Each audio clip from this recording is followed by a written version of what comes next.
When you open a Chime checking account, you're one step closer to a better financial future. Learn more at chime.com/weirdest. I think it's awesome that Chime allows you to overdraft up to $200 with no fees. The next deposit is applied to your balance, and that's that. Make progress towards a better financial future with Chime. Open your account in 2 minutes at chime.com/weirdest. That's chime.com/weirdest. Chime feels like progress. Banking services and debit card provided by the Bancorp Bank N.A. or Stride Bank N.A. members FDIC. Spot me eligibility requirements and overdraft limits apply. Fees apply at out-of-network ATMs. MyPay eligibility requirements apply. Credit limits range $20 to $500. $2 fee applies to get funds instantly. Chime checking account required. Go to chime.com/disclosures for details. If you want to give your daily uniform an upgrade, you should check out Quince. Their pieces are easy, elevated, and just effortlessly make you feel more put together. Things like 100% European linen shorts and dresses from just $30, luxe swimwear, Italian leather platform sandals, and so much more. I've got my eye on Quince's 100% linen pants and tops. Treat your closet to a little summer glow up with Quince. Go to quince.com/weirdest for free shipping on your order and 365-day returns. That's QUINCE.com/weirdest to get free shipping and 365-day returns. Quince.com/weirdest. Do you say data or data? Well, who cares? I thought paying a fortune on my monthly data plan was just normal. Then I found out that Mint Mobile and their premium wireless plans start at just $15 a month. That's a lot less than I'm paying right now. So say bye-bye to jaw-dropping monthly bills and get 3 months of premium wireless from Mint Mobile for $15 a month. No matter how you say it, don't overpay for it. Shop data plans at mintmobile.com/weirdest. Upfront payment of $45 for 3-month 5GB plan required, equivalent to $15 a month. New customer offer for first 3 months only, then full price plan options available. Taxes and fees extra. See Mint Mobile for details. At Popular Science, we report and write dozens of science and tech stories every week. And while most of the stuff we stumble across makes it into our articles, we also find plenty of weird facts that we just keep around the office. So we figured, why not share those with you? Welcome to The Weirdest Thing I Learned This Week from the editors of Popular Science. I'm Rachel Feltman. I'm Jess Bodie. And I'm Balint Kacsoh. Woo! Welcome to the show. Welcome! Jess, would you introduce our guest? Yes. Please? So this is one of my pals from Twitch. We met just by happenstance because I think you rated me once. I was playing a really fun indie game called Superliminal, which is I love that game. It's like a cool puzzle game. And I saw your username and I was like, oh my God, are you a science gamer Twitch person? Because I make me and my pal Rachel make this awesome science show. Well, and you have to share what the username is. Oh, Science Streams. Also, Twitch Ambassador. They're wonderful. You and your wife run your guys' channel. Tell us a little bit about it. Yeah, so my wife and I, we both run the channel together, like Jess said. We have our PhDs in molecular biology from Dartmouth. We have our master's in biology from Emory. And we did our postdoctoral work at the University of Pennsylvania. And we believe that science should be accessible to everyone. And so we started a Twitch channel under that premise. And we're here today as Twitch ambassadors. Yeah, it's so That's sick awesome. y'all got ambassador. That's so amazing. It's still shocking. I can't believe it actually happened. You guys deserve it. You deserve it. To be honest, I don't know what that means, but it sounds really impressive, and I'm very happy It's for a you. very prestigious thing. Like instead of your Twitch partner badge, which is already a huge deal, you get a multicolored Twitch partner badge, and it's you're kind of a liaison between Twitch staff and Twitch, Ooh. the rest of us. Yeah. Very cool. So it's instead Yeah, of, I mean, you I can believe speak since more than me. 2017 when they started, there's 180 ambassadors total. And we're the first and only so far that do educational content. Hell yeah. You're like a prefect or head boy. Kinda. I've been reading a lot of Harry Potter fan fiction lately. Oh my Well, God. I mean, what's science if not magic, but real, right? That is so True. true. Also, I should clarify for listeners, all the Harry Potter fan fiction I read is super gay and would make J.K. I was just Rowling gonna say- very mad. Yes. Hell yeah. And it's Terps. written better than her. Yeah. Well, let's get into the weirdest thing I learned this week. On the weirdest thing I learned this week, we start by each offering up a little tease about some kind of fact or story that we found in the course of reading, writing, reporting, etc., and decide which one we just absolutely have to hear more about first. Then once we've all had time to spin our little science yarns, we reconvene and decide what the weirdest thing we learned this week actually was, in a chill way where we often don't actually decide what the weirdest thing we learned this week actually was. Jess, what's your tease? My tease is traffic mimes. No, you don't need to say anything more. That's Two it. words. Iconic. My tease is that I'm going to talk about the real Time Lords and ladies of the olden days. Uh-huh. And what's your tease? Fruit flies screaming in fear. Oh. Well, just traffic mimes is just so powerful. I think you need to kick us off. I would love to. Okay, so this was a fact that I found while scrolling good old Atlas Obscura, you know, The Old best. Faithful. Yes. And I found a piece written by Abby Cole about mimes, directing Traffic. And so yesterday I sent my fact into Rachel and I was like, oh, this fact is like cool and funny and relevant. And it's like a cool scientific finding, you know, it was like a great fact. So I was like, Rachel, this is what I want to talk about. And Rachel was like, perfection. So I was like, great. And all that is still true. But mere hours after choosing my fact, I had a traffic-related incident where I really could have used a mime. Everything is fine. I will explain. Well, I'm glad you're fine. But where are the mimes when you need them? That's what I'm saying. That they really would have come in handy. Okay. First, picture this. Bogota, which I believe how you pronounce, the capital of Colombia in South America. It's rush hour. 5 p.m. Cars at a standstill. Trucks honking. Mopeds are weaving in and out of traffic, trying to get where they need to go. All of this under the blistering Colombian sun. Everyone's just roasting. People are getting pissed. But then, a breath of fresh air. Not literally, and not like, you know, my favorite refreshing beverage when I'm really sweaty, an ice cold, cool blue Gatorade, non-spawn. I love blue Gatorade. My grandma recently, because my grandpa had the flu or something, and he's fine. But my grandma was taking care of him, and she was like, I've been giving him that alligator juice. And I was like, the what? That alligator juice. And I was like, they live in Florida. So I was like, the what? Like, is this some bootleg beverage? It was just Gatorade. It was merely just Gatorade. Oh, I love Which I love. it. And I think we should it. all call it alligator That juice now. alligator juice. Yeah. But yeah, so next anyway. time you go down to see your grandparents, you need to visit Gatorland. What's Gatorland? Gatorland is like a bootleg theme park with just alligators everywhere. They just celebrated their 50-year anniversary last year. God. Okay, I need to investigate that. Oh my God. So yeah, this was not ice cool blue, ice cold cool blue Gatorade or alligator juice or whatever. This breath of fresh air is a fellow in white face paint and black eyeliner and a striped shirt. Yes, a mime. So here in the city, if you honk a bit too aggressively, this mime is going to hold up their little gloves at you in horror. Or, you know, let's say you're doing a little jaywalking. This mime will do like an exaggerated version of what you're doing to mock you, which I love. But also if you do things right, like, you know, nice little family waits for the walk signal and they go, like the mimes will do like a little cartwheel or like applause or some other nonverbal praise. And you know, why? Why not? Yeah, true. But there is a reason for this. So let's go back to the beginning. Back in like 1994, 1995, this is pre-mime. Bogota had 1,500 traffic-related deaths annually, which is a lot. And they had just elected a new mayor named Antanas Makis, who fired 1,800 traffic cops in exchange for 20 mimes. Hell yeah, honestly. I agree. And this dude, okay, so this new mayor, he isn't just like some guy who likes mimes, which maybe he is also that, but who's to say?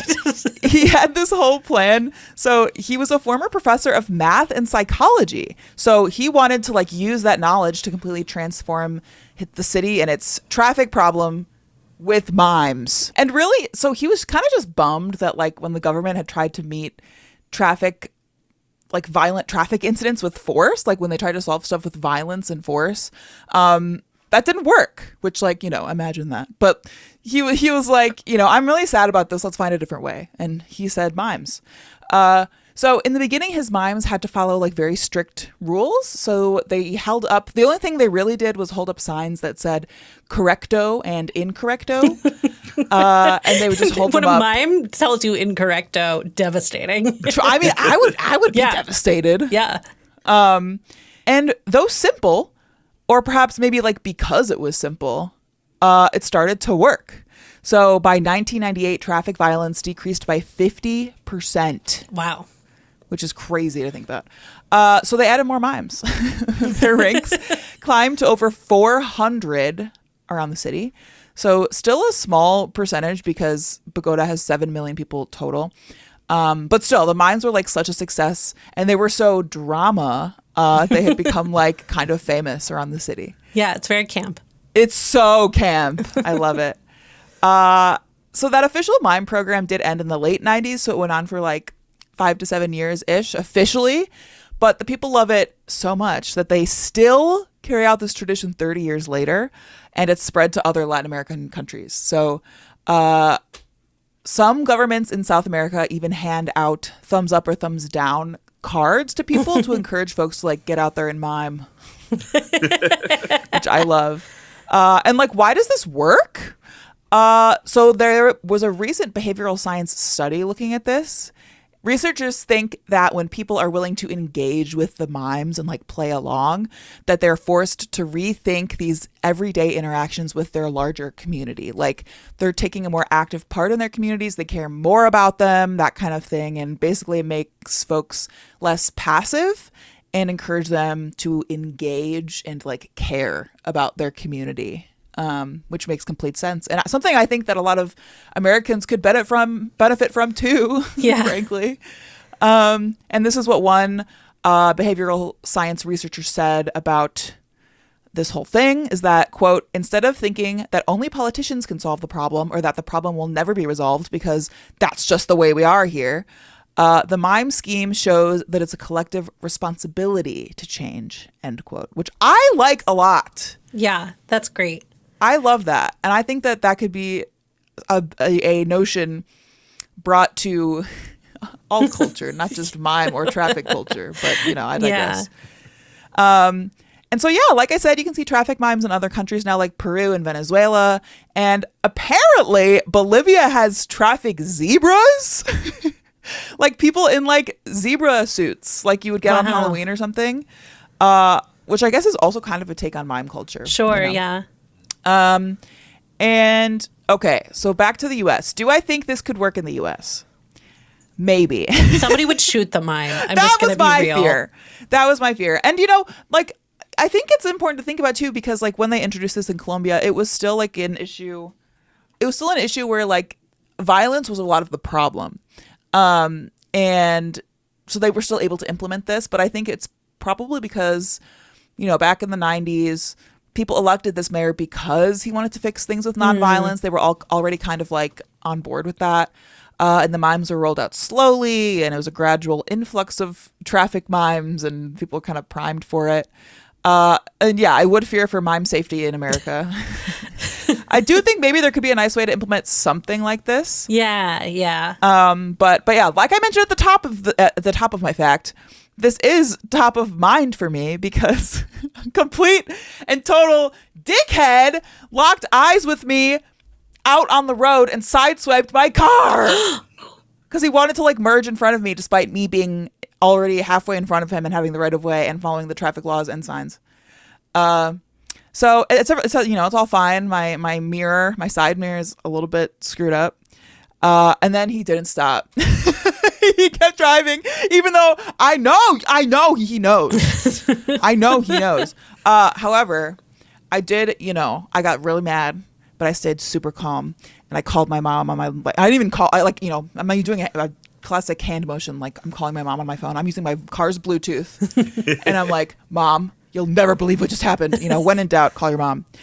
And I got a picture of its license plate, and it's like a commercial truck vehicle.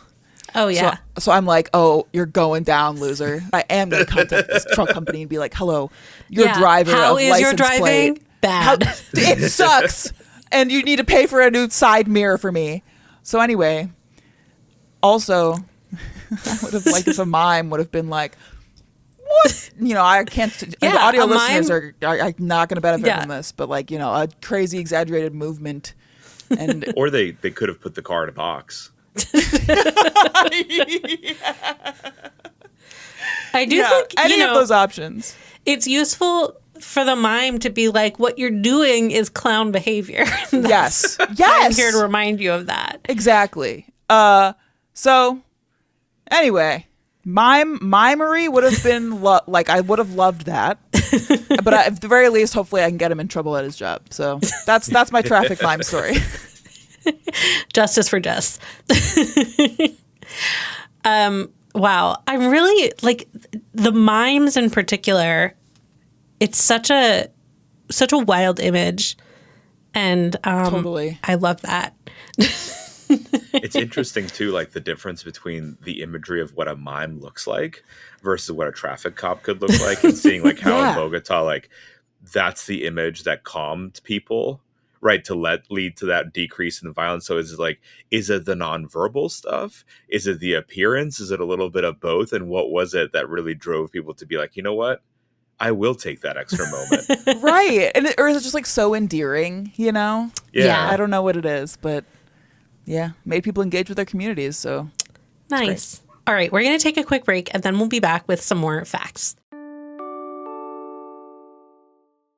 Financial planning can seem really daunting, but even taking small steps forward can make a big difference. When you open a Chime checking account, you're one step closer to a better financial future. With no maintenance fees and fee-free overdraft up to $200, making progress has never been easier. Learn more at chime.com/weirdest. I can still remember the first and only time I let my account overdraft when I was in grad school. It was the worst. That's why I think it's awesome that Chime allows you to overdraft up to $200 with no fees. Chime has spotted members over $30 billion. The next deposit is applied to your balance, and that's that. You can get spotted on debit card purchases and cash withdrawals. And speaking of cash withdrawals, with Chime, you can access over 50,000 fee-free ATMs. Make progress towards a better financial future with Chime. Open your account in 2 minutes at chime.com/weirdest. That's chime.com/weirdest. Chime feels like progress. Banking services and debit card provided by the Bancorp Bank N.A. or Stride Bank N.A., members FDIC. Spot Me eligibility requirements and overdraft limits apply. Fees apply at out-of-network ATMs. MyPay eligibility requirements apply. Credit limits range $20 to $500. $2 fee applies to get funds instantly. Chime checking account required. Go to chime.com/disclosures for details. Once the temperature started going up, I realized I was back in the same worn-out rotation of,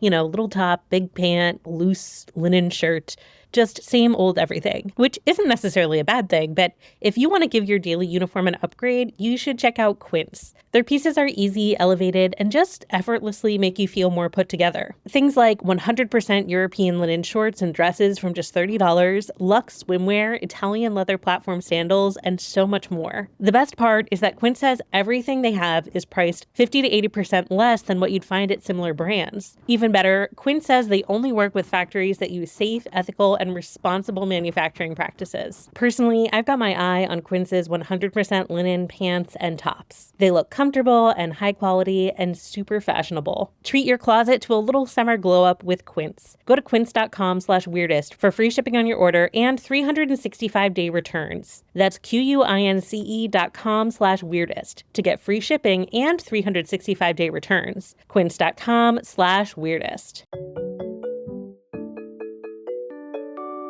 Okay, we're back, and I'm going to share my fact, which, as I said, is about the real-life time lords and especially time ladies of way back when. So I recently came across the story of Ruth Belville, who is known as the Greenwich Time Lady because she literally sold people time, or at least she sold people the time, which at the time was very novel. So I need to rewind a little bit to sort of set the scene for Ruth's business. So back in 1675, King Charles II founded the Royal Observatory. He wanted to get better at navigating the seas. He asked for a small observatory to be built at the highest point in Greenwich Park. And then almost a century later, the royal astronomer published the first nautical almanac, which shared the observatory's findings with seafarers all over the world and allowed them to pinpoint their longitude. So basically, people were using marine chronometers, which were kind of the first precision timepieces.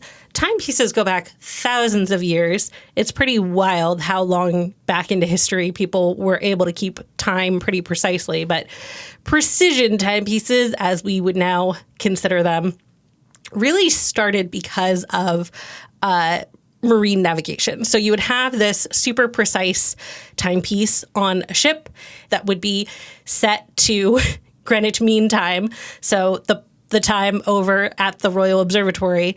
And then you would use the sky and, celestial navigation to figure out how different the time was where you were, and that would help you calculate your longitude relative to Greenwich, which was huge. That was groundbreaking. People had simply not really done that before. Of course, people did incredible navigation. Polynesian wayfarers did amazing celestial navigation thousands of years ago.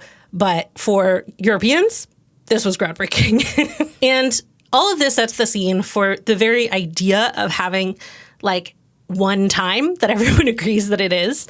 Up until a certain point in the 1800s, every town in the London area kept its own local time based on the position of the sun. So, for example, there was a 16-minute difference between London and Plymouth. Fast forward to 1833, and the Royal Observatory started getting into time balls, which are exactly what they sound like. The first one was 5 feet across. It was made of a wooden frame covered in leather, and it was raised to the top of a 16-foot mast. And then basically every day at exactly 1 o'clock, the observatory would drop the ball so that men who were working out on the Thames and people who were making timekeeping devices in Clerkenwell could know the time. And yes, this is what the ball drop is referencing. Balls dropping because of a certain time happening used to be a thing. No way! Oh my God. Yeah. People went absolutely nuts for the time ball. They loved it. They wanted more time balls. So the observatory built more so that they were visible from more places because, again, up until this time, people told what time it was by the position of the sun. And in a pre-industrial society, that's really all you need. Why get more precise than that? Sun goes up, sun goes down. Sometimes the sun's high in the sky. That really tells you everything you need to know. But now the Industrial Revolution has happened, is happening, and suddenly people want to agree on stuff happening at certain times. In particular, railways made this a big problem. Suddenly, if you had a 16-minute difference in what time you agreed it was, huge issue. And passenger rail wasn't so much a thing yet, but for shipping and business, it just started to actually matter. So telegraphs meant there was an actual way to share what time it was. So they'd be like, wow, there's not just an unsolvable existential problem. There is actually something we can do about this. And eventually telegraph signals would control the time balls, which implies it was once just dudes watching really carefully for 1 o'clock to happen. And wow, respect. So thus began Greenwich Mean Time, first known as railway time for this reason. Which is just, I think, is really interesting because we now all kind of take for granted that we have this unified time system, but it used to be a very new idea. And just to fast forward a little bit before I rewind again, in 1880, this became official law and not just sort of a thing most people did. That happened because people kept showing up to court at the wrong time and being like, well, sorry, to me it was 9 a.m. I don't know what to tell you. Over in Plymouth, it was 9 a.m. What's your issue? So they were like, okay, now we're all agreeing that we use Greenwich Mean Time. That is the time. So if you have a court date, you get there based on Greenwich Mean Time. And then that was that. But in those decades between time starting to matter because of factories and trains and whatnot, and clocks becoming common, what did people do? Well, the answer is kind of goofy. So in the early 19th century, any business that wanted an accurate time in the London area, so clockmakers, for example, banks, they would basically send an employee to the Royal Observatory to bang on the door and be like, let me see your clock. Because the Royal Observatory was the keeper of Greenwich Mean Time. They had the high precision chronometer that was referenced by all these ships at sea, and that was what Greenwich Mean Time was. And so if you wanted to be sure you were matching Greenwich Mean Time, you had to go see it. And then keep in mind, most people weren't carrying around accurate timepieces yet. They had less advanced clocks that would very quickly lose their time. So you had to reset them over and over again.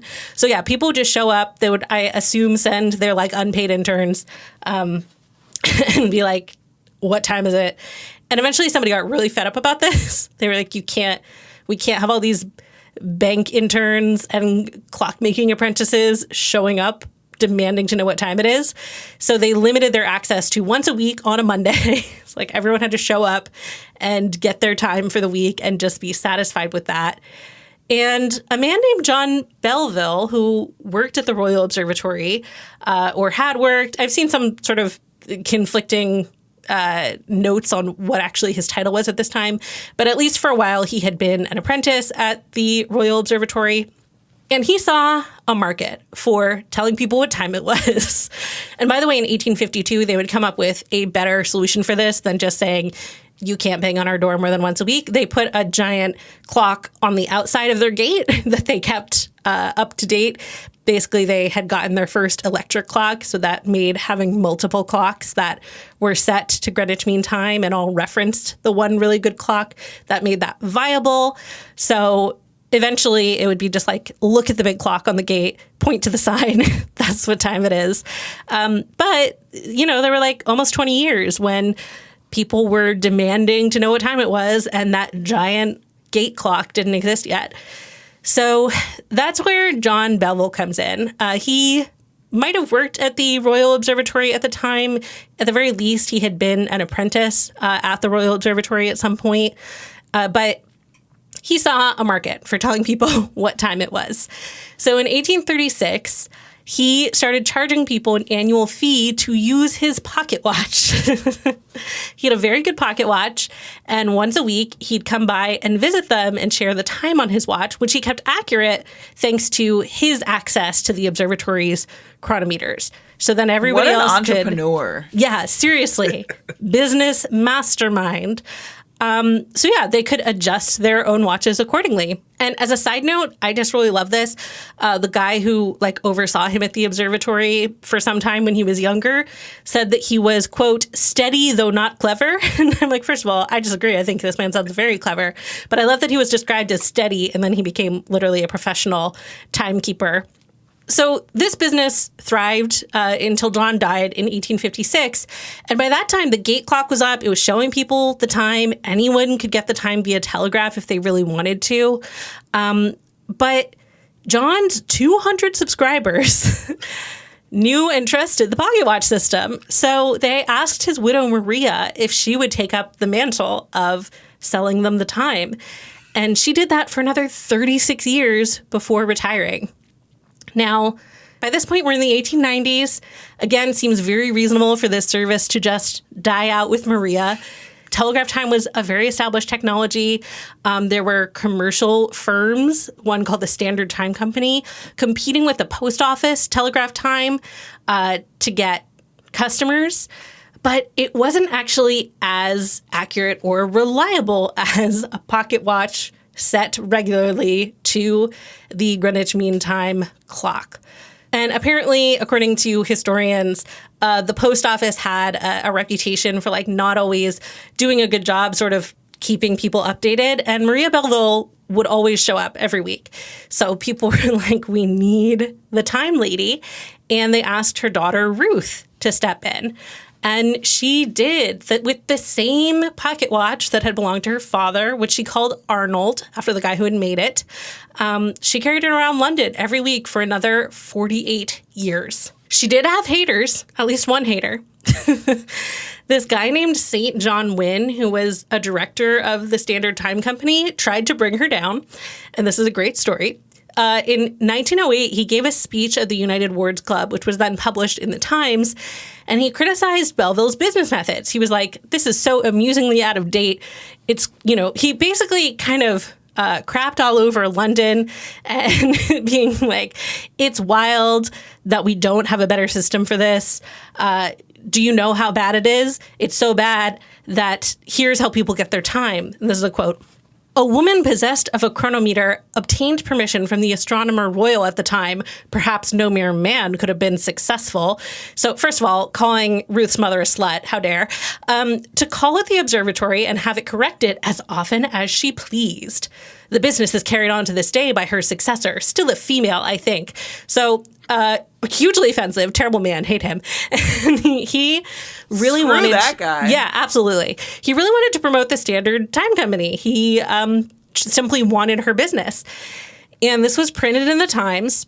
Then a bunch of angry dudes wrote letters to the editor about how it was really egregious that London didn't have a good public system for access to accurate time, which some other major cities did by then.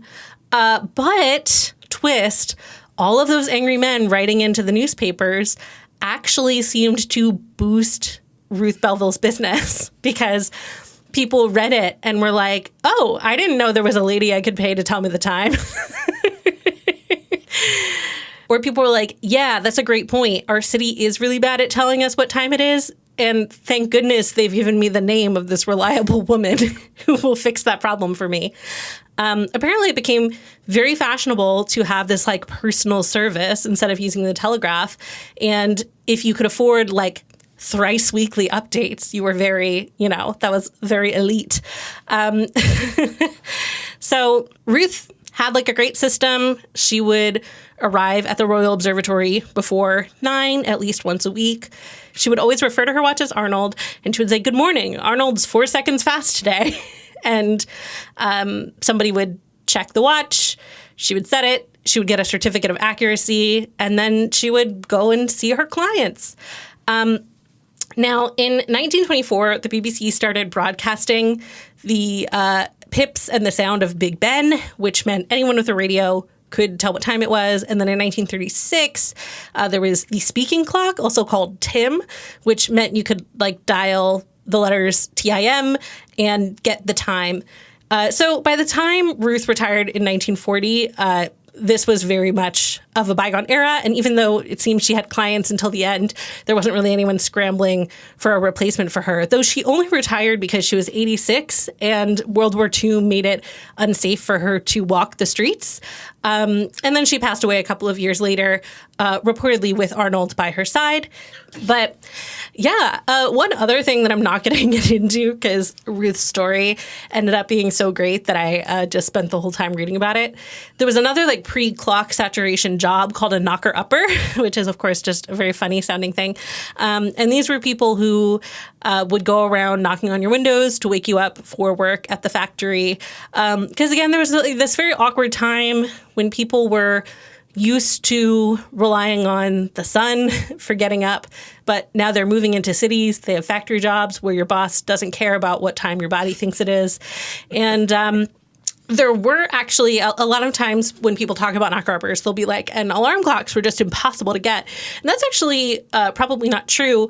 Their alarm clocks have existed for thousands of years. There's some wild stuff about like water-based alarm clocks that people had in ancient Greece and ancient China.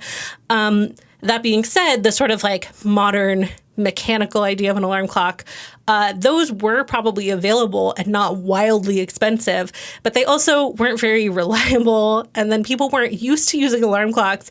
So apparently a lot of people would have an alarm clock, but then often sleep through it. So the knocker-upper would be like, no, wake up. And again, this is a job that sort of went away as alarm clocks got better. People got more used to the industrial schedule.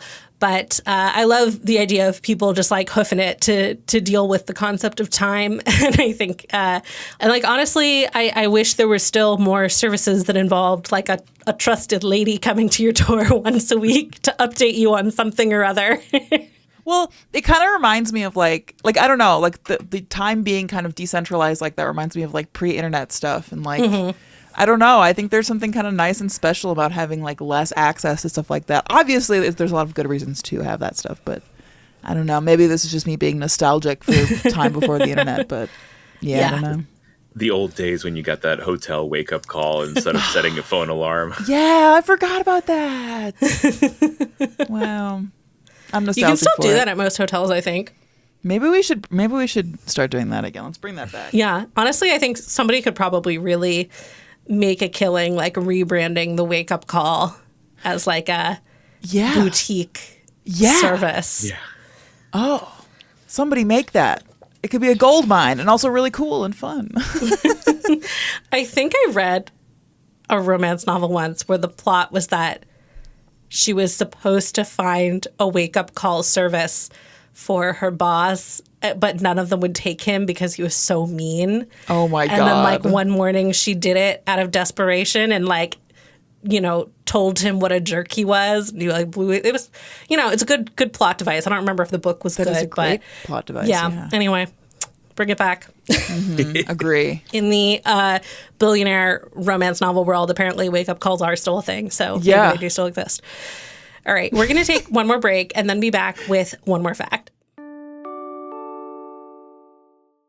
Do you say data or data? Well, who cares?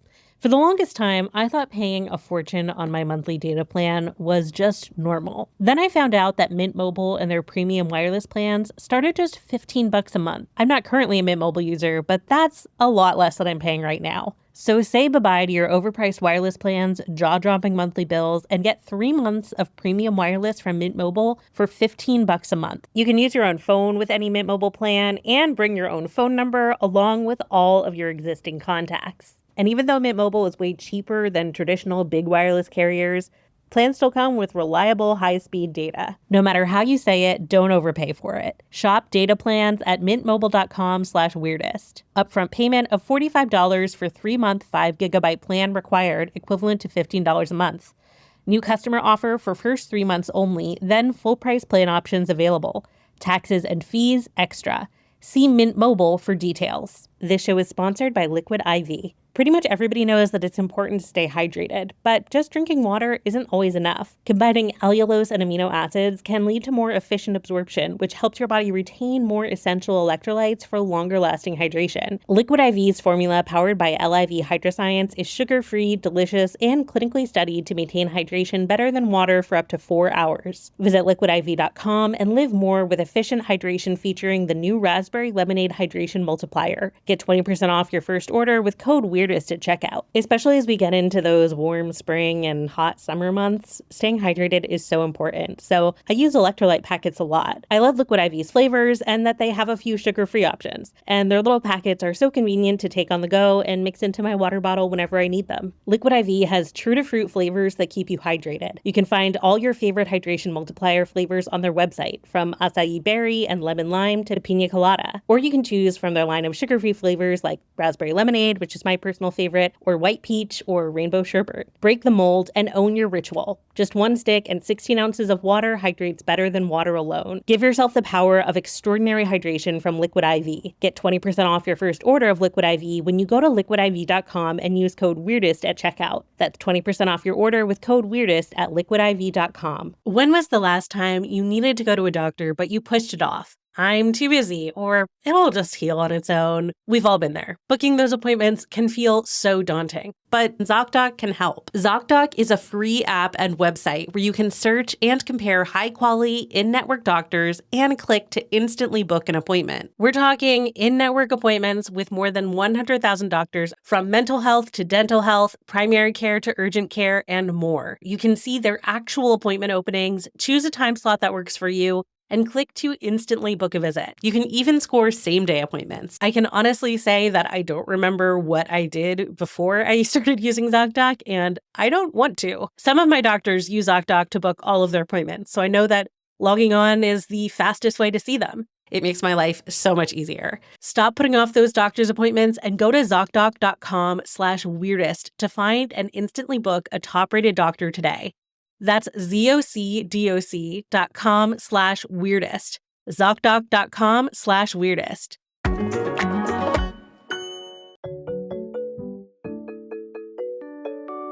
Okay, we're back, and we have one more fact. Balint, what's your fact? So something that I'm always interested in is, how do organisms communicate and what are they talking about? Especially if you get to something simple like a bug, right? It's a bug. There's always the question of, do they even have a brain and how smart they are? Can they talk about things that are important? So I came across a paper that claims that they have culture, and the researchers are defining culture as preferences that are passed on in between generations of information and not genetically. And so what they did, bug culture? bug culture. I love bug culture. So they did mating preferences because that's an easy thing to study. So what they did was they put females and males into different colored dust and made them look a little bit different. So there was like a blue fly and a pink fly and a yellow fly. And they made them really, like they took a female fly that was unmated. So the males preferred that female fly right away. They didn't know that it was something about the yellow dust or the blue, but you had a group of naive observer flies, or these are the students that are watching this interaction happen. And they're seeing the males pick the yellow fruit fly or the blue fruit fly every time, whoever was the more attractive actually to them. And it turns out that those individuals that were watching these flies without any other experience beyond just watching them then formed this preference. No way. And so they, without any actual stimulus, then preferred the color fly that they watched that was successfully mated with. Unrealistic beauty standards. Yeah, watching in TV, right? Like that's what's told to you is beautiful, and now that's what you go after. Now I have to be blue? I mean, Smurf costumes. We're good. We're good. You're so right. You're so right. But so I was really curious to see if this can transmit to something that's more biologically relevant, right? And one thing that I always think is interesting is a fear response, right? To me, if ever I see a behavior, I'm like, all right, that's either sexual selection, so some reason to be more attracted to a mate, or it's some kind of predation risk. How could it have evolved?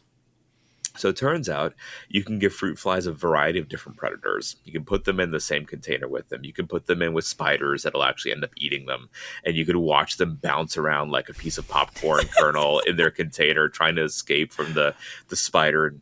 They never actually do, but they are like visibly changing their behavior. And same with something that doesn't hurt them, but only infects their babies. So if there's a parasitic wasp that infects the offspring of the fruit fly, so the larval state, but is no threat to the adult still has fundamental behavioral changes. So the question is, right, can this be transmitted in that cultural sense the same way as that color preference? And so researchers did a variety of genetic experiments as well as physical separations and showed that, this fear of spiders and being afraid of them can be transmitted visually, and it is a maintained behavior in those observer flies. So it's not just a transient where the observer fly watches their fear happening of a spider and they're afraid as long as they see the spider, but rather for days after the experience, those flies that never caught the whiff of the predator, but just have seen it or have seen an individual that had been exposed to a predator in the absence of the original predator itself, they show physiological changes. So they are able to communicate that, yes, there has been a predator threat, and that not only results in a behavioral change, but changes in the germ lines. The ovaries of the fruit flies have fundamentally changed, as a result of this exposure. Wow. Whoa. And so that has it makes sense that it's transient, right? Yeah. Because then you can see like you can adapt quickly to the environment depending on what predatory needs are available. If there's no predators, right, you don't have to change anything. Presumably, if you're laying at an egg site, you're closely related to the individuals laying there. So from a genetic fitness standpoint, it makes sense. But it's just something really cool that it happens in a fruit fly. It happens across multiple different phenomena. So predation, the color preference, right? And it's this through visual cues, which insects are usually thought of as like not really good visual animals, minus like the praying mantis. But even for them, they have this built-in search image in their brains that's innate that they look for, and it has this really, really potent level of information. Whoa. That's wild. I love bug culture. And it goes to show like what else in terms of bug culture exists that we don't account for. So I think that's what I find really exciting about these facts as well, is it's not just an end game, right? It's like, well, that's in one instance of one organism, right? What happens with everything else on a day-to-day basis that's maybe more relevant to what goes on in their lives? And researchers have tested multiple species as well. One really interesting study was if you place two species, the same species side by side, and one group is dead, the one that's watching has a shortened lifespan. Well, So if they see dead individuals of conspecifics of their same species, those that have seen death live a shorter lifespan. that's spooky. I see But- dead fruit flies. Yeah. but if you put in a different species of fruit fly, so a close relative, right? Not like a house fly, even just a close relative of fruit fly. You put a close relative in that's dead, doesn't affect them. Like, that's not my problem. and, my and it makes God. sense, right? Like, well, I'm resistant to whatever he died from. I don't need to worry about that. Oh, Yeah. yeah, okay. But it's just really cool to be able to have this visual information conferred and this like spread of fear and in the information of it, and see how it can be contained, how transient it is, how it's remembered by these animals. And I think it's kind of relevant to today's culture as well, because there's a lot of fears that we may have, and hopefully it's not permanent. Right. And so that was my interesting fact for the day. Wow. I love it. Bug culture. Bug culture. It is wild that they can learn that stuff and pass it down just by like watching. Right. And so because a lot of the researchers thought maybe it's olfaction, right? A lot of insects can smell really well. And it turns out, again, just like building containers, they're side by side so they can't actually smell each other. But they can see. Exactly. Or the alternative is that they removed the ability for the insect to smell. And so it's really easy to do because all the receptors are what are called heterodimers. So it's a pair of receptors. One is always this gene called ORCO1, and then you have ORCO number 2 through whatever you get to. And it's that pair that allows them to smell something. So if you get rid of ORCO1, they can't smell a thing.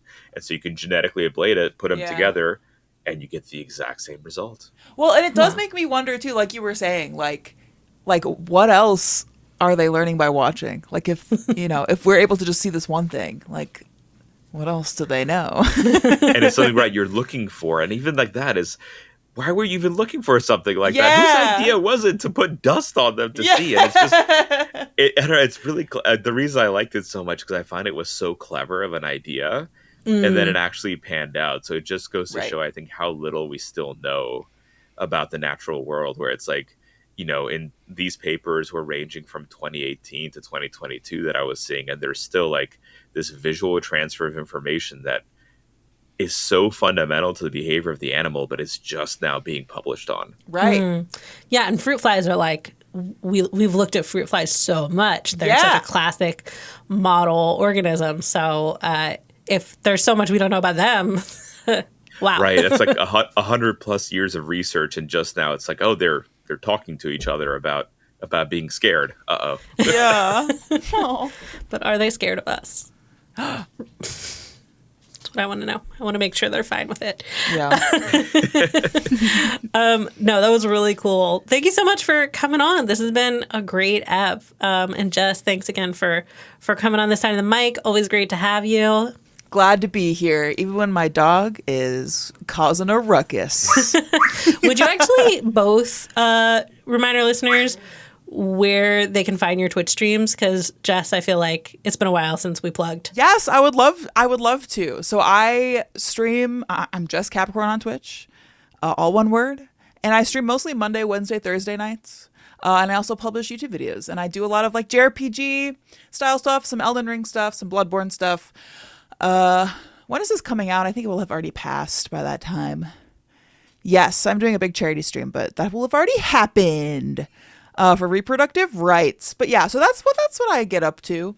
Nice. We get into some science stuff occasionally, but not as much as Balint does. So please tell us about science streams. Well, first of all, thank you all very much for having me on today. This was an absolute blast. This and I was love so the fun. That was We great. loved having you. I love the show, and it's been a blast catching up on some of the older episodes as well. So Cool. again, thank you all for having Thank you. me. So my wife and I run our Twitch stream. It is Science Streams. So SCIANTS_streams. And we'll put those in the description and everything too. Awesome. And we, like Jess said, we do science content every day. So Mondays we look at stuff under the microscope, including 30 million-year-old amber with insects. Tuesdays we build models. Wednesdays we do art. Thursdays we play games, talk about the science behind them. Science news on Friday. You might get a grab bag of anything on Saturday. And then we usually do IRL content on Sunday, going out into the world, doing fossil hunts, museum tours, aquariums, and more. Awesome. Definitely think listeners should check that out. The Weirdest Thing I Learned This Week is produced by all of our hosts, including me, Rachel Feltman, along with Jess Bodie, who also serves as our audio engineer and editor extraordinaire. Our theme music is by Billy Cadden. Our logo is by Katie Beloff.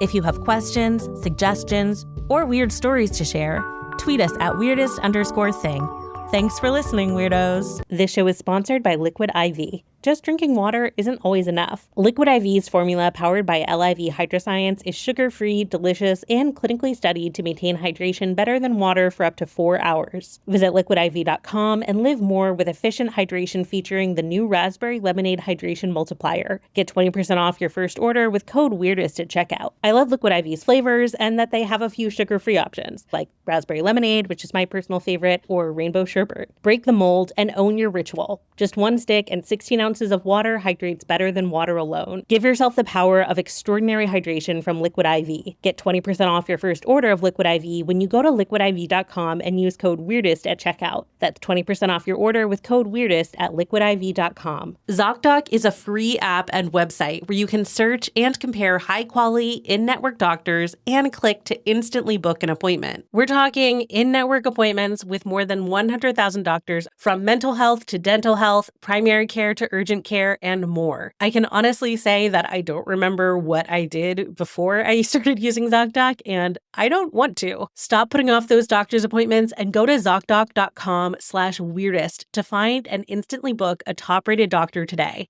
That's ZocDoc.com/weirdest. ZocDoc.com/weirdest.